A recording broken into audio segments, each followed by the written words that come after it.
Hello everyone. In this video, I'll show you how to fix the Microsoft Store app not showing after a Windows update. First, let's repair and reset the Microsoft Store. Open the Start menu and search for Settings, then open it.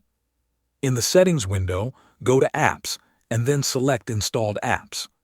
Scroll through the list or use the search bar to find Microsoft Store. Once you find it, click the three dots next to it and select Advanced Options. Scroll down and click Terminate to make sure the store is completely closed. After that, click Repair and wait for the process to finish. If the issue remains, click Reset as well. This will restore the app to its default state and can often bring it back after an update. If the store is still missing, try re-registering it with PowerShell. Right-click the Start button and select Terminal or PowerShell as admin.